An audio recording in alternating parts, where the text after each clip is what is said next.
Oh it's okay. ആരായിരുന്നു അമ്മവാ? ഓ അതാരുമില്ല അനന്തരവാ. രണ്ടുപേരും താഴെ നിന്ന് എന്റെ സ്കൂട്ടറിൽ എന്തോ പണിയെടുത്തുകൊണ്ടിരിക്കുകയാണ്. എന്താ, നമ്മുടെ സ്കൂട്ടറിലോ? അതെ. സ്കൂട്ടറിലോ? എന്റെ അമ്മേ, അതെ. നിങ്ങളിത് എവിടേക്കാ കൊണ്ടുപോകുന്നത്? ഹലോ പോലീസ് മാഡം, വേഗം ഞങ്ങളുടെ വീട്ടിനടുത്തുള്ള റോഡിലേക്ക് വരൂ.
ഹലോ സർ, ഞാനൊരു പ്രസ് റിപ്പോർട്ടറാണ്. നിങ്ങൾ സമർത്ഥനായ ഒരു ഡിറ്റക്റ്റീവ് ആണല്ലോ.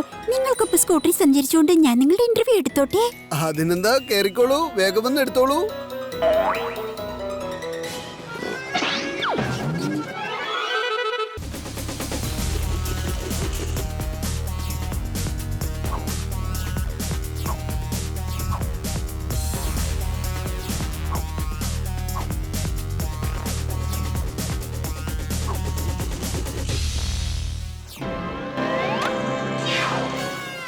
തുടങ്ങാം അമ്മാവ. ഇന്ന് ഫാൻഡൂഷ് നഗറിലെ തന്നെ നമ്പർ 1 ഡിറ്റക്റ്റീവ് ആണ് നിങ്ങൾ. ഇനി പറഞ്ഞാട്ടെ, നിങ്ങൾക്ക് ഈ രഹസ്യാന്വേഷണത്തിന് താല്പര്യം തോന്നിയത് എപ്പോ തൊട്ടായിരുന്നു? ഞാൻ ഉദ്ദേശിച്ചത് ഈ രഹസ്യാന്വേഷണത്തിലേക്ക് കടന്നു വന്നത് എപ്പോ തൊട്ടാണ്? അത് ഞാൻ കുഞ്ഞായിരുന്നപ്പോ തന്നെ ഉണ്ടായ ഒരു സംഭവമാണ്. വളരെ ഇൻട്രസ്റ്റിംഗ് ആണിത്. സംഭവിച്ചത് എന്താണെന്ന് വെച്ചാൽ, കേൾക്കുമ്പോ നിങ്ങൾക്കും രസകരമായി തോന്നും. കാര്യം എന്താന്ന് പറയാം.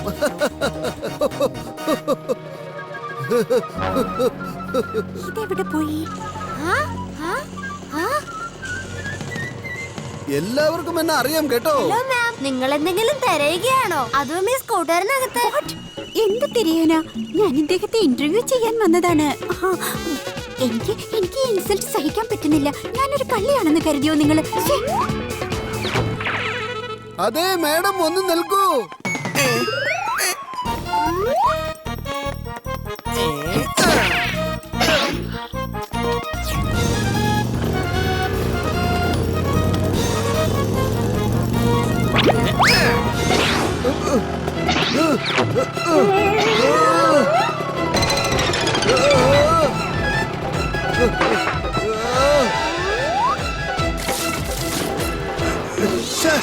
ഞാനെന്താ ചവറ്റുകുട്ടിയാണെന്ന് കരുതിയോ?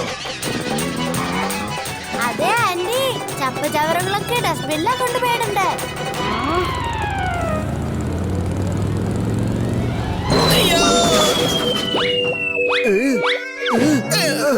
എടാ പെരുങ്കള്ള, നീ എന്നെ ഒരുപാടിട്ടങ്ങ് ഓടിച്ചല്ലോടാ. എന്റെ മേക്കപ്പും കുതിർന്നു പോയി. എടാ ബഹദൂറിയ, കണ്ണാടി ഒന്ന് കാണിച്ചു.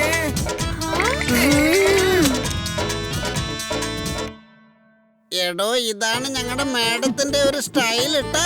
ഈ പോലീസ് മാഡത്തിന്റെ തൊഴി മേടിക്കുന്നതിന് മുമ്പ് നിന്റെ ആ തിരുമോന്തി ഒന്ന് കാണട്ടടാ. മാഡം സോറി, ദയവ് ചെയ്ത് എന്നെ അറസ്റ്റ് ചെയ്യരുത്.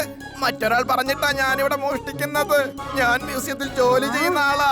അയാൾ എന്നോട് പ്രതിമ മോഷ്ടിക്കണമെന്ന് പറഞ്ഞു. ധാരാളം പൈസ തരാമെന്ന് പറഞ്ഞു. പണത്തോടുള്ള അത്യാഗ്രഹം കൊണ്ടാ ഞാൻ ഇങ്ങനെയൊക്കെ ചെയ്തത് മാഡം. എങ്കിൽ മര്യാദക്ക് ഞങ്ങളെ അയാളുടെ അടുത്തേക്ക് കൂട്ടിക്കൊണ്ട് പോയിക്കോ, അല്ലെങ്കിൽ നിന്നെ പണത്തിന് പകരം ചവിട്ടുകൊണ്ടായിരിക്കും സമ്പന്നനാക്കുന്നത്. മാഡം, ഞാൻ ഇതുവരെ അയാളെ നേരിട്ട് കണ്ടിട്ടില്ല. അയാൾ എപ്പോഴും എന്നോട് ഫോണിലൂടെ സംസാരിക്കുന്നത്. എനിക്കുള്ള കാശ് ഏതൊരു വിജനമായ സ്ഥലത്ത് വെച്ചിട്ടങ്ങ് പോകും.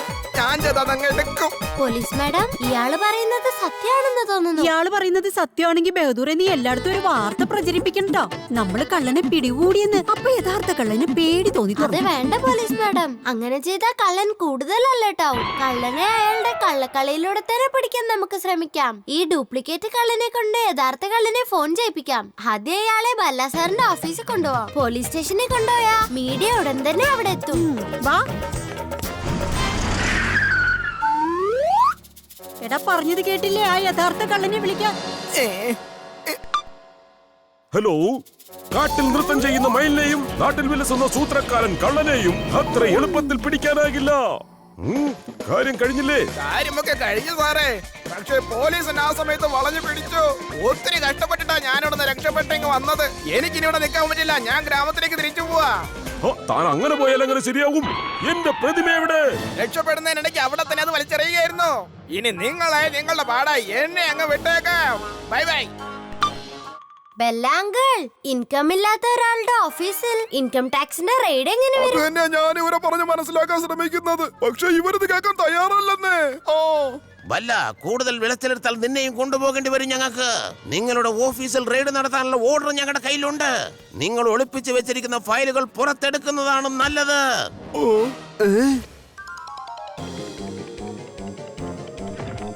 ഇതെന്താ? ഇവരെ കണ്ടിട്ട് ഇൻകം ടാക്സ്കാരായി തോന്നുന്നില്ലല്ലോ. ഫയൽസ് ശരിക്കും നോക്കുന്ന പോലുമില്ല. ഓരോ പേജ് നോക്കിയതിനു ശേഷം എറിയുകയാ. മാമാ, എന്തോ പ്രശ്നമുണ്ട്. ഇവര് ഇൻകം ടാക്സ് ഓഫീസേഴ്സ് ഒന്നുമല്ല. ഇവരുടെ കള്ളത്തരം പൊളിക്കാൻ എന്റെ കയ്യിൽ ഒരു ഐഡിയ ഉണ്ട്. ഇനിയാണ് രസം. ഹലോ, ഇൻകം ടാക്സ് കമ്മീഷണർ സാറേ. ഞാൻ A1 ഡിറ്റക്റ്റീവ് ഏജൻസിയിൽ നിന്നാണ് വിളിക്കുന്നത്. താങ്കളുടെ ഓഫീസിൽ നിന്ന് റെയ്ഡിനാണെന്ന് പറഞ്ഞ് 2 ഓഫീസേഴ്സ് വന്നിട്ടുണ്ട്. താങ്കൾ ഇവിടെ വന്ന് ഇൻവെസ്റ്റിഗേറ്റ് ചെയ്യുന്നതായിരിക്കും നല്ലത്. ചേട്ടാ, എത്രയും പെട്ടെന്ന് ഇവിടുന്ന് തടിതപ്പാ. ഇൻകം ടാക്സ് കമ്മീഷണർ വന്നാൽ നമുക്ക് പണിയാകും ചേട്ടാ. ഓക്കെ എവരിബഡി, തൽക്കാലം ഞങ്ങൾ റെയ്ഡ് നിർത്തി പോവുകയാണ്. ബാക്കിയുള്ളതെല്ലാം ഞങ്ങൾ നാളെ പരിശോധിക്കുന്നതാണ്. പക്ഷേ സാർ, ഇത്രയും പെട്ടെന്ന് ഇൻവെസ്റ്റിഗേഷൻ എങ്ങനെയാ കഴിഞ്ഞേ? മോനെ, നീ ഞങ്ങളെ പഠിപ്പിക്കാൻ വന്നാലുണ്ടല്ലോ. നാളെ വരാമെന്ന് പറഞ്ഞില്ലേ ഞങ്ങൾ. ബാക്കി നാളെ. തൽക്കാലം പോവാ ഞങ്ങള്. എന്താ ഇത്? അത് എങ്ങോട്ടാ ഓടി രക്ഷപ്പെടുന്നത്?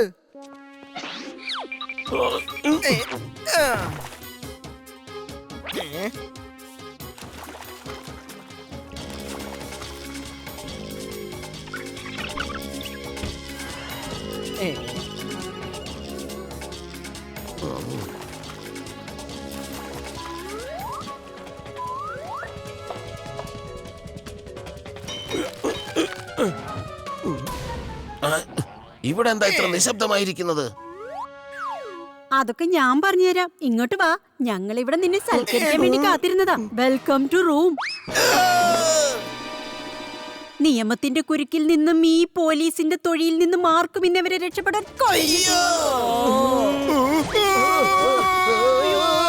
ഞാൻ എന്തായി കാണിച്ചത്?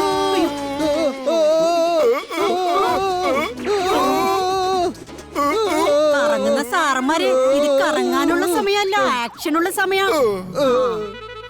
പാടാ കൊച്ചേർക്ക.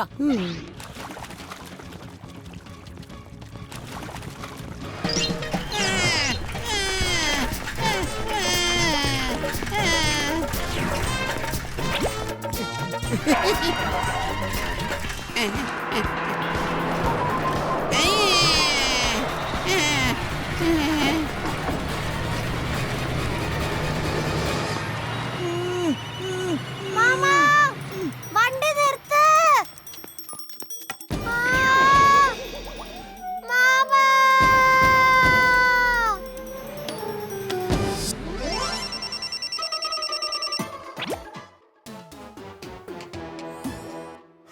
എടുത്തല്ലേ വല്ല.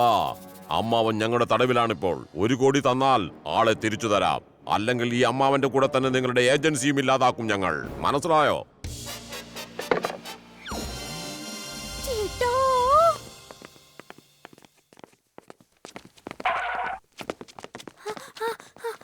പോലീസ് മാഡം, ഞാനെല്ലാം അറിഞ്ഞു കൊച്ചേർക്ക. അമ്മാവനെ ആരോ തട്ടിക്കൊണ്ടു പോയല്ലേ? അവരെ എന്റെ കയ്യിൽ കിട്ടട്ടെ. ജീവിതകാലം മുഴുവൻ കറങ്ങിക്കൊണ്ടിരിക്കുന്ന തരത്തിൽ അവൻ ഞാൻ ചവിട്ടാൻ പോന്നു. പ്രൈമിനെ മോട്ടോർ കാറാക്കി കൺവേർട്ട് ചെയ്യാൻ അറിയുന്ന ഏതെങ്കിലും മെക്കാനിക്കിന് മാഡത്തിന് അറിയോ? അവിടുന്ന് നമുക്ക് ആ കുറ്റവാളികളെ കുറിച്ച് എന്തെങ്കിലും വിവരം ലഭിക്കും. ഒരു മെക്കാനിക് ഉണ്ട് കേട്ടാ.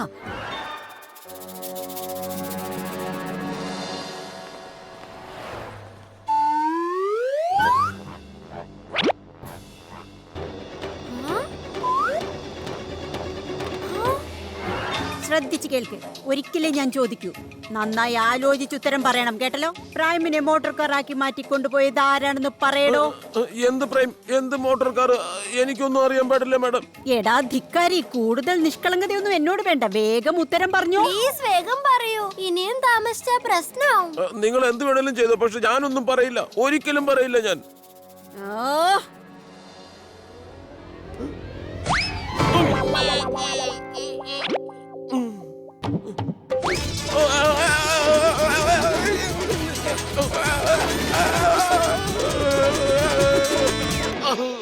രംഗാന്ന് പേരുള്ള ഒരു കള്ളന് വേണ്ടി ഉണ്ടാക്കിയതാ ഞാൻ.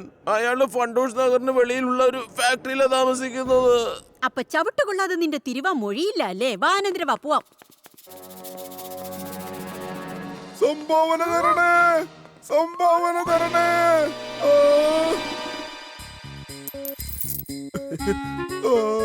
അതെന്താ കൊച്ചേർക്ക, ഈ ബല്ല എന്തിനാ ഇങ്ങനെ പിരിവെടുക്കുന്നേ?